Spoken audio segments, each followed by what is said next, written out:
All right, today we're going to continue our study in the book of James with a message called Moment of Truth. That's why I love that when. It's a moment. We're going to draw a line in the sand today, and on one side of that is a life that may be less committed to truthfulness, and on the other side, a life that is wholeheartedly committed to truthfulness. So how many of you know that the truth can be hard to come by? Come on, let me see your hands. How many of you know it? The truth can be hard to come by, especially from the media. Does anybody else notice that? And listen, it doesn't matter whether you're talking about mainstream media or social media, truth can be very hard to come by because you never know who's lying and who's bending the truth or twisting the truth. It can be very difficult to determine what is actually true. And so in our next passage, we see that James is going to deal with truth in our lives. And it's just amazing how much content there is in this relatively short book of the Bible. Come on, how many of you notice that the book of James is not a very long book, but it is very dense. It is very rich, full of phenomenal content. So in this relatively short book, there is a great deal of great messages, thoughts, and content. So many good lessons in that book. Am I right? Right? So let's look at this. In spite of all this great stuff, he says in chapter 5, verse 12, he says this, these first three words, he says, but above all. But above all. Now, how many of you would agree that if James says that what's coming next is above all the other stuff that I've already told you, how many would agree? We need to pay attention. We need to sit up straight and pay attention to what he's going to say. All right, so let's read the whole verse. James chapter 5, verse 12, and it says this, but above all, my brothers, do not swear either by heaven or by earth, or by any other oath, but let your yes be yes, and your no be no, so that you may not fall under condemnation. So what is this? Why is this above all? Why is this above all? There are a couple ways that we can look at the instructions we read from the book of James. This brother of Jesus, what he tells us. There's some couple of ways that we can approach this book. Number one, we can view the book of James as a how-to manual. Kind of a way to look at this and say, well, how am I supposed to live my life as a Christian? And you would serve yourself well to read the book of James and treat it like an instruction manual. How many of you, whenever you have something new that you're doing, maybe a new appliance, something you're putting together, how many of you, the first thing you do is read the instructions? Come on, raise your hands real high. How many of you, the first thing you do is toss those instructions over your shoulder and you just try to figure it out, and only as a last resort do you lower yourself to read the instructions? Come on, show me your hands. Oh, you people are funny. I used to be that way, but I have learned through a lot of mistakes and errors that if I'll read the directions first, things will usually go a little bit better. So one way we can look at the book of James is as an instruction manual, a book that gives us instruction on how we should live a Christian life. Okay? Another way that we should look at the book of James is as a test, a gauge, if you will, on whether or not we are truly following Jesus. How many of you know gauges are useful? Right? How many of you use the fuel gauge in your car? Let me see your hands. How many of you use that? Okay, because my wife doesn't. She does not use the fuel. She doesn't even need a fuel gauge. The only thing that's relevant for my wife is when that light comes on that says, you're about to run out of gas, so get gas right now. But how many of you know you don't have to live that way? That gauge is there to tell you about the whole fuel journey. You can know when you've got 3/4 of a tank, and if you're like me, it's time to fill up. 3/4, that's getting too low. Time to top that baby off. Plus, I drive a truck, and it hurts less because when I go to the gas station, if my little light's on, that's about a $125 bill. I still spend just as much, but if I fill it up when it's at 3/4 of a tank, I'm lying to myself and I start thinking that I'm, spending less money on gas. But the book of James not only serves as a how-to instruction manual, but as a test, a way to gauge whether or not we are truly following Jesus. You see, many people today claim to be followers of Jesus. They say they're followers of Christ, but what they really mean is they just go to church from time to time. And or what they mean by that is that they like Jesus. They're a fan of Jesus. You see, we have a Christian culture today where people prioritize intention and yet devalue actual change. Come on, are you with me? We have people in all types of churches and all around the world today that they value the intent, the thought, but actual change is not of significant value. It is devalued. Let me give you a big churchy word today, and that word is sanctification. It's not a word, unfortunately, that you'll hear in a lot of churches and a lot of places today. Sanctification is when we actually change. The word sanctified means set apart. It's when you and I, it's not that, how many of you know that we're saved by the blood of Jesus? Come on, raise your hand to me if you know that. We know that that's the only way we can be saved is because of what Jesus did. We're justified by what he did, but we're sanctified when we choose to live differently than we did before, when we choose to set our lives apart, when we make different choices than we used to make. That's when we walk in sanctification. So James gives us a way to test to see if we're really following Jesus or if we just say we are religious or spiritual. Now we can demonstrate this by going back to the beginning of the book of James, and we can go back and see how he sets this up. Look at James chapter 1 and verse 2, and it says this. It might be on the screen. I don't know. They seem to be having trouble there.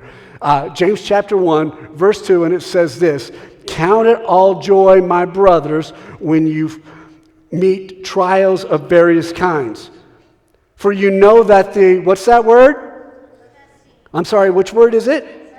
It's the word testing. For you know that the testing of your faith produces steadfastness. And let steadfastness have its full effect, that you may be perfect and complete, lacking in nothing. So this concept of James testing things starts right in the beginning of the letter. So this is a test. And then he goes on to say, if you lack wisdom, ask God. That's an instruction. He says, blessed is the man who stays steadfast under trial. They will receive a crown of life. The crown of life is a result of the testing. And he says, don't say God tempted you. And he talks about how our desires reveal what is in our heart. It exposes what's really there. In other words, it tests us. He says, be quick to hear, slow to speak. On one hand, that is an instruction, but on another hand, it is a test. Then look at what he says in verse 20, James 1:20. For the anger of man does not produce the righteousness of God. And then he gives us this action to take. Look at verse 21. Therefore, put away all filthiness and rampant wickedness, and receive with meekness the implanted word, which is able to save your souls. And he goes on. He says to be doers of the word, not hearers only. How many remember that verse? We talked about it several weeks ago. Be doers of the word, not hearers only. And guess what? Then he gives us a test. He says anybody who is a doer of the word but not a hearer, what do? They deceive themselves. They are self-deceived. So if you are a hearer only, you are deceiving yourself.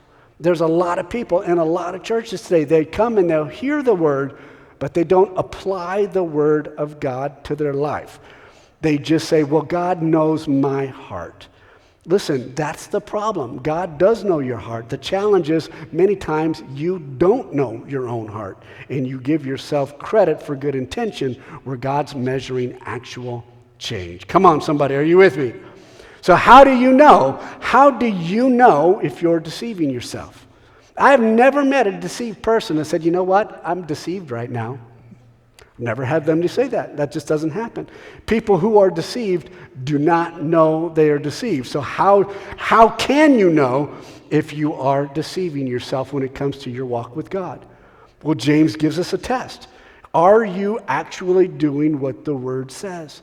If you say you're religious, if you say you're spiritual, if you say you're a Christian, that's a relatively subjective thing that nobody can really say whether it is or is not true. But are you doing what the Bible says? That is an objective reality that has proof that goes with it. Does your life line up with what this Word says? That is the test that James gives us in this letter. Then he asks, if you think you're a religious person, and keep in mind that if that letter were written today, he'd probably say if you think you are a, quote, spiritual person. I think that would be interchangeable based on the intent of that statement. He says, if you think you are a spiritual person, he says he gives a way to test that claim.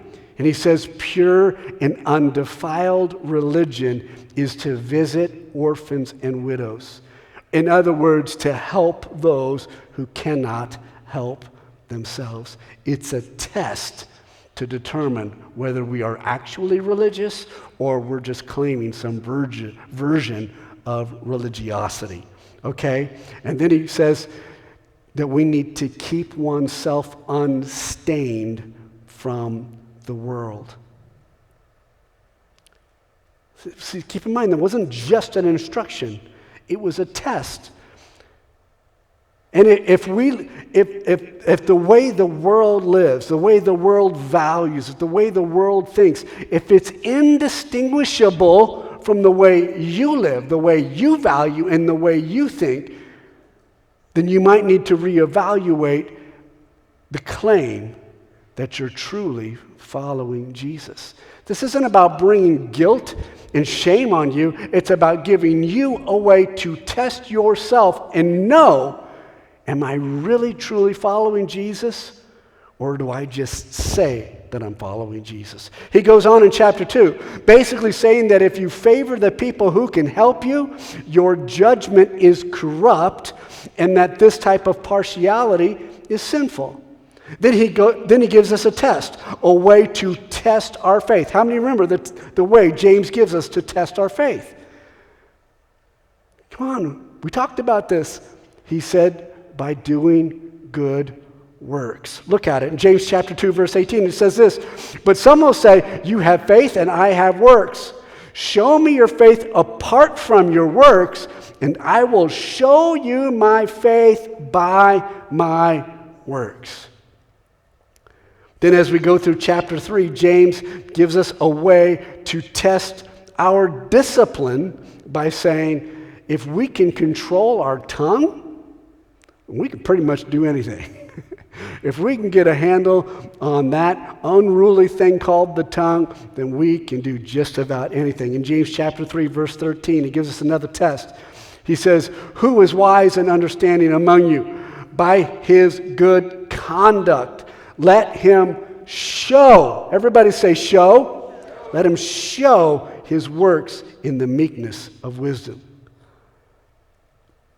And even a way to test if the wisdom we claim is wisdom from above or wisdom from below. Look at verse 17 of James chapter 3. But the wisdom from above is first, look at this list that follows this is a test, is first pure, peaceable, gentle, open to reason, full of mercy and good fruits, impartial and sincere. You see, wisdom can mean a lot of different things to a lot of different people. And we can claim to have some kind of godly or spiritual wisdom. But James is saying, hold on. This is what biblical wisdom looks like. It is pure, peaceable, gentle, open to reason, full of mercy and good fruits, impartial and sincere. Then in chapter 4, he shows us that our fights, our quarrels, our bickering that we do between people, that this is a test. It reveals something in us. And then he goes on to tell us that God opposes the proud but gives grace to the humble, and gives us the instruction to submit ourselves to God. After that, James confronts those who he feels do not submit their plans to the Lord, and those who cheat and defraud other people. And then challenges us to be patient. Now, this ought to get you very excited. Remember, we just had this series on patience. He challenges us to be patient because Jesus is coming back again. Come on, somebody. I don't know what issue you're struggling with today. I don't know what problem you're dealing with, what anxiety, what irritation, but compared to the return of Jesus, it don't mean much. Come on, somebody. We can be patient because we know something better is coming. Come on.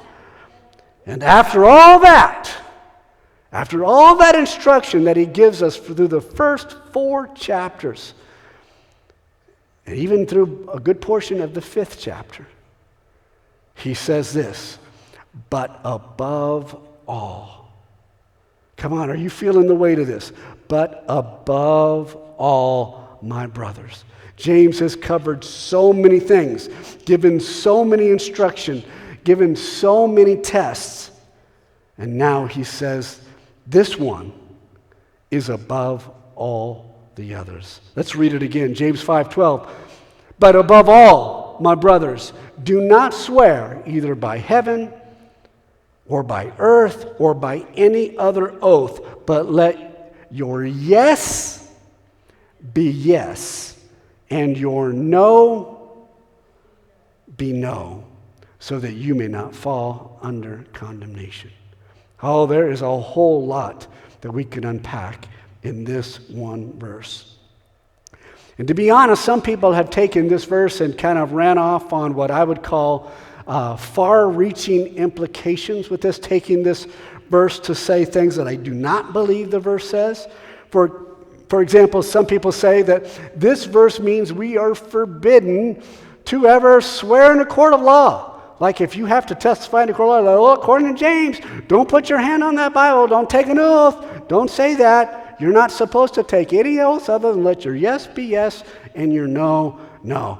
I do not think that that is a correct interpretation of what James is getting at in this verse. In fact, I think you can make a very strong argument that Jesus himself answered questions while being under oath in Matthew chapter 26.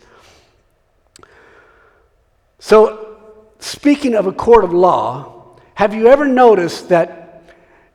wondered this question?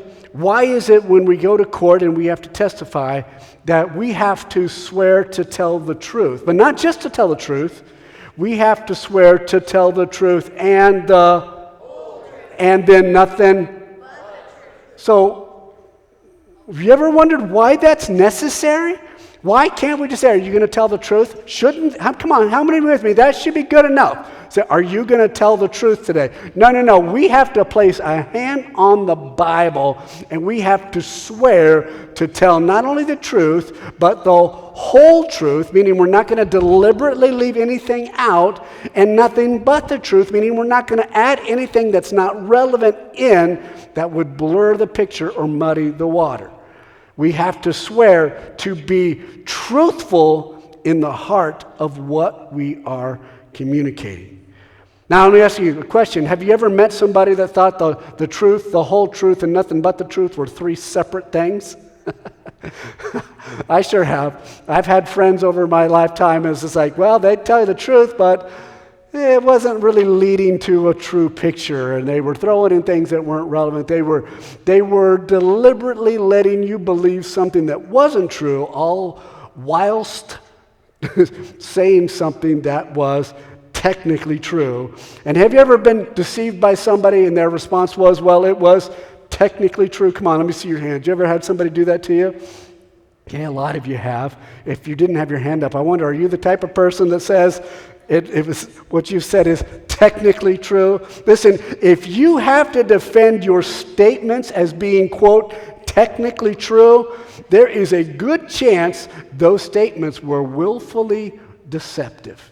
You see, it's possible to say something that's technically true at the same time leading to an incorrect conclusion that you are well aware of. Come on, or if you're with me, say, I got it. And I think that's the heart of what James is getting at here, that we need not to be willfully deceptive. We need to be people who tell the truth. Some people are willfully or deliberately deceptive. They do not tell the truth. In other words, they lie. Now, I think we can all agree that lying is a sin. Right? Come on, how many would show me your hand right now and say, you agree with me that lying, or you believe that the Bible tells us that lying is a sin? Come on, see your hand really high. I want to make sure I get an accurate count here. It's important, because some of you don't have your hands up, and I'm wondering what's happening here. Do you believe that the Bible teaches us that it is a sin to tell a lie? Well, good. You can put your hands down. Come on, it is, right? It's one of the Big Ten, the Big Ten Commandos, the 10 Commandments. It's one of the big ones. How many of you know which one it is? None of you first service people should be answering right now. Which commandment is it? Man, I need to work harder on teaching you guys the Bible. It's number 9. 4 is not 5. Thou shalt not tell a lie. Look at it. Exodus chapter 20, verse 16 says, you shall not bear false witness against your neighbor. So we are supposed to be truthful, right? Come on, just nod at me. We're supposed to be truthful. Now, have you ever heard someone say something that was really, really cruel? And then their response to that, or their defense of their cruelty was, well, I was just being honest. Come on, have you ever heard somebody do that? Yeah, some people do that. Now, raise your hand if you think it's okay to be cruel as long as you're being honest. Good. Nobody's raising their hands except for Alex over there. I don't want to be your friend, but listen, honesty is no excuse for cruelty. Now, that doesn't mean you don't say something that somebody needs to hear versus what they want to hear, and I think that's what you're getting at, Alex. Sometimes we do need to give people correction or unpleasant news because they need to hear it, and we do that because we love them and we're being honest.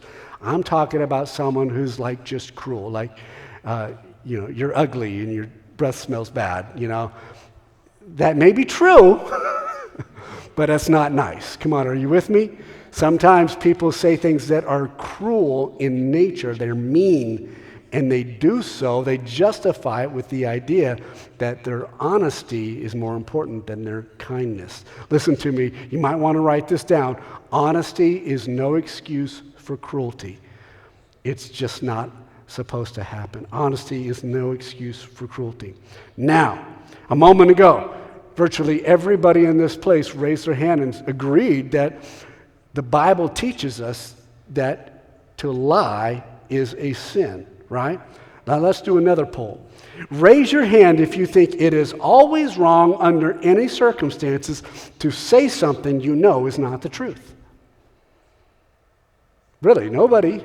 Come on, let me see your hands. A minute ago, everybody in this place had their hand up and said, we believe that lying is a sin. Now, when I ask this question, if you think it is always wrong under any circumstances to say something you know is not the truth, raise your hand. Okay, we got a few more, but still a whole lot of you aren't voting. Chicken butts, what are you afraid of? You're like, I know you're going to switch it on me. Listen, I want to know what the difference was. Where was the discrepancy? What changed between those two votes? That's what I want to know. That is very interesting. You see, and it does expose something here, because I have found several places in the Bible where good people lied. Did you know that? Did you know that there were liars in the Bible? Good people. I mean, we know bad people lied in the Bible. That's just, part of the book. But did you know that there were places where good people lied? Did you know that? How about this? How many of you ever heard of Rahab? Raise your hand if you've heard of Rahab. You ought to. We've taught about her in this very series. Rahab was a prostitute who happens to be named in the lineage of Jesus. Did you know that? So if you read the genealogies of Jesus Christ, Rahab is mentioned as being in the bloodline of Jesus. And do you know what she did? What is her claim to fame? What is it that gets her mentioned in the good book? Well, we've talked about it in this series. Look at this. We'll go back to James chapter 2, verse 25, and it says this, "And in the same way was not also Rahab the prostitute justified by works when she received the messengers and sent them out by another way?" You see, James said that Rahab was justified by her works, right? Are you with me? And what was that work? She lied. She told a big fat lie. She was liar, liar, pants on fire, nose as long as a telephone wire. She was lying. That's what she did. Just read the verse. That is exactly what happened. She was hiding the spies from Israel, right? She was hiding them. So we have this way of justifying the lie because we're like, well, it's who she lied to that makes it okay. If you lie to bad people, well, then maybe it's okay. But this is what got Rahab in the book. She told a big fat lie. She lied to the messengers to protect the Israeli spies. But that was not all. Listen, David lied to one of the kings of the Philistines about who he was raiding. He was raiding all these people. And what he would do, this is crazy. It's crazy. He would just kill all the people, all of them, so that nobody could go back and tell the king the truth. So he is running from Saul, so he couldn't live at home. So he's kind of living in Ziklag in the camp for the Philistines, and he's raiding these other people to get their wealth. And he not only was he killing all of them, he was lying about who he was raiding. David also lied to Ahimelech to get what he wanted. David needed something. He got Saul's sword and some shields. He got some supplies. He had to lie to Ahimelech to get it. He claimed to be on the king's business. And do you know who Ahimelech was? Come on, raise your hand if you know who Ahimelech was. He was a priest. Can you believe that? I mean, some of you are like, well, Pastor, I would never lie to a pastor. Listen, it might shock you to find out people lie to me only on the days that end in Y. It's just a day in the life of being in the ministry. People lie. Oh, they lie, lie, lie, lie, lie. People lie all the time. There are people that we interact with that when they say something to us, or we're rehearsing it to each other, Naomi and I, we're like, yeah, but who said it? Consider the source, because we know there is a high probability that that's not the truth, the whole truth, or nothing but the truth. There's something else in there muddy in that water. So David lied on a couple of occasions. What about the Egyptian midwives? They lied to Pharaoh. How many of you know the book of Exodus would have been a whole lot shorter if they wouldn't have done that? If they wouldn't have, Pharaoh told them they had to kill all the little Israeli babies, all the Jewish babies, and they said, oh, we couldn't do it because they have their babies so fast, we can't intervene. Was not the truth. They just didn't want to kill those babies. So thank goodness they lied. Then in Genesis chapter 34, the sons of Jacob lied to Shechem because they had raped their sister, right? So they told all these lies, got these guys to get circumcised, and then while they were still suffering, they killed them with their swords. I mean, talk about adding insult to injury.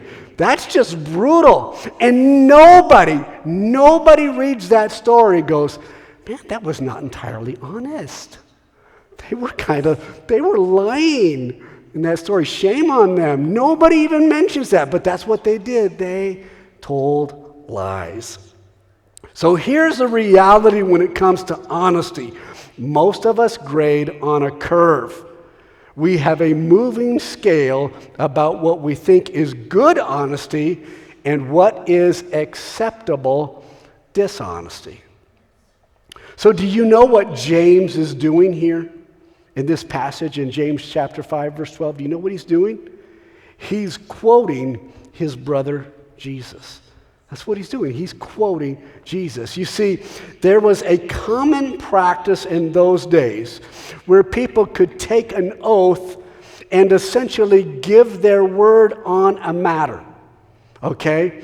But depending on what they took the oath on, the oath would be binding, meaning they had to tell the truth, or the oath was non-binding, meaning it was okay to tell a lie.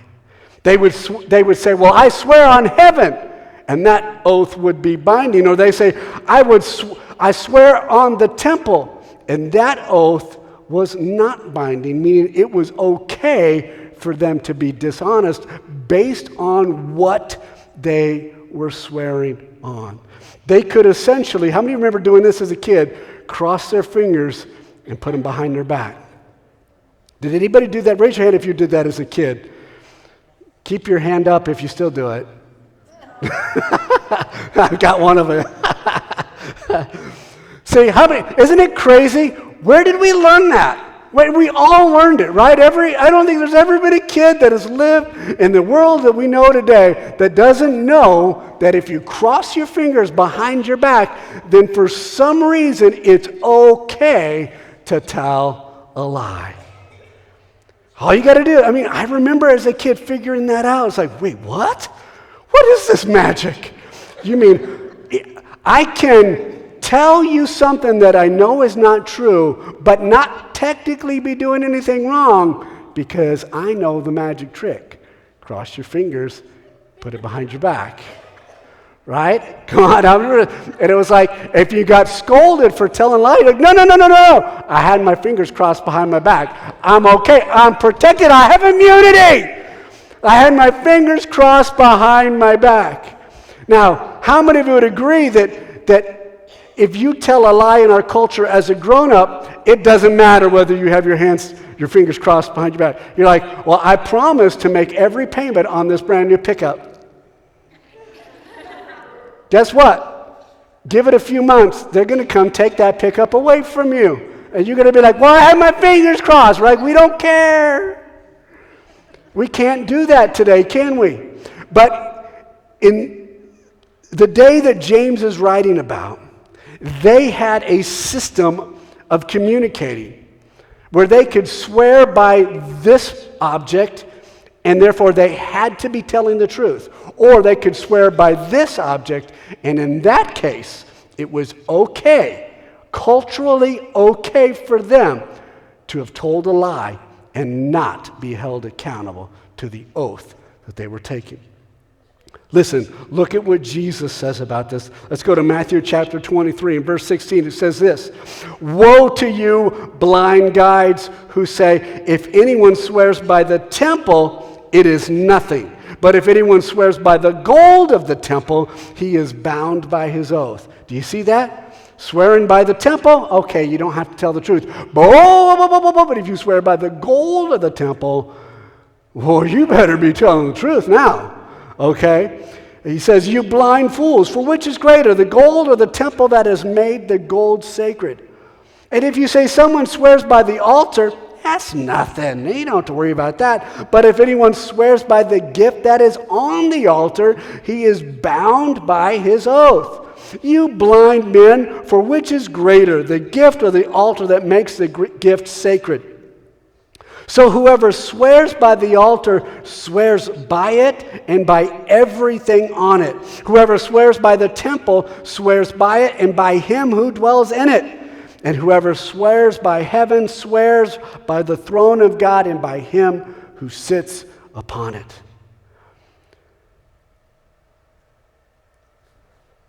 Do you see what Jesus said here? He said, "You blind guides and you blind fools, Come on, how many of you know we need to love people the way Jesus loved people? So if you hear me say, you blind fool, I'm just loving you the way Jesus loves people. He calls these hypocrites blind guides and blind fools. Now, he said that to scribes and Pharisees, in other words, religious leaders. But I want you to see what he said when he was speaking to a group of followers, people that were following Jesus. Look at this in the Sermon on the Mount in Matthew chapter 5, verse 33. He says this. He says, "But you have heard it said, you have heard that it was said of those of old, you shall not swear falsely, but shall perform to the Lord what you have sworn. But I say to you, do not take an oath at all, either by heaven, for it is the throne of God, or by the earth, for it is his footstool, or by Jerusalem, for it is the city of the great king. And do not take an oath by your head, for you cannot make one hair white or black. Let what you say be simply yes or no. Anything more than that, anything more than this comes from evil."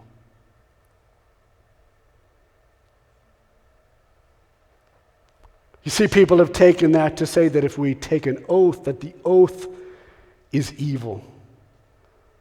That's not what he's saying.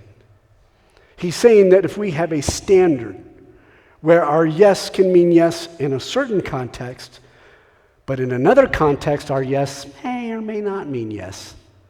If we say no, and in one context that is a rock solid no, but in another context that no may or may not mean what we really say. He's saying that comes from evil. What Jesus is really saying is that we should not have a fingers behind our back double standard. He's saying that everything we say should be the truth, and we should have the truth in everything that we say. Look at this verse again, James 5:12. "But above all, my brothers, do not swear, either by heaven or by earth or by any other oath, but let your yes be yes, and let your no be no, so that you may not fall under condemnation."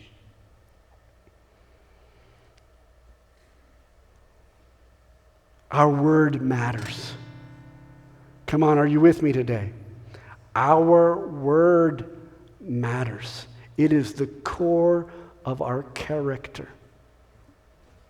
If your word doesn't matter, then no one can trust you. You see, we all need to have a moment of truth.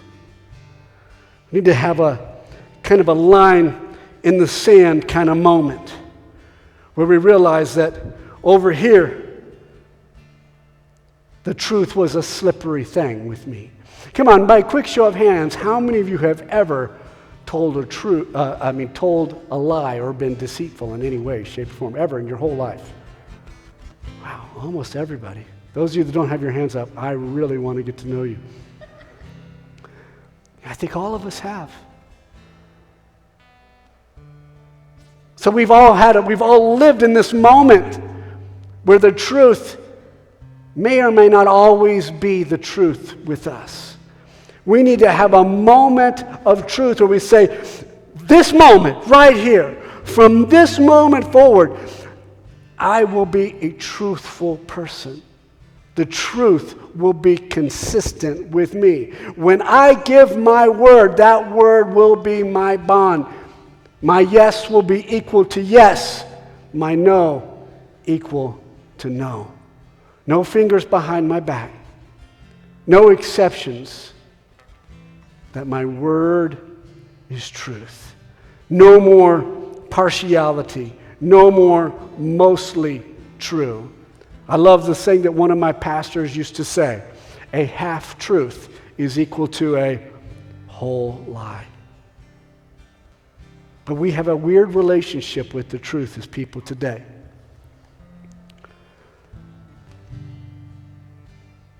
Sometimes we struggle with the idea that the truth should automatically be the whole truth and nothing but the truth. You see, this is not only instruction of how you and I should live as followers of Christ. Maybe you're on this side of the line and you're like, well, I didn't know. I didn't know what the Word of God said about this. Then it's instruction for you to have a moment of truth and make a commitment to be a truthful person. But it's also a test for those of us that have been following Jesus for years and years and years. How do we do with this test? Are we really a truthful person? Or do we have categories of truthfulness based on how important we think it is? How about this? How about with yourself? Are you truthful with yourself?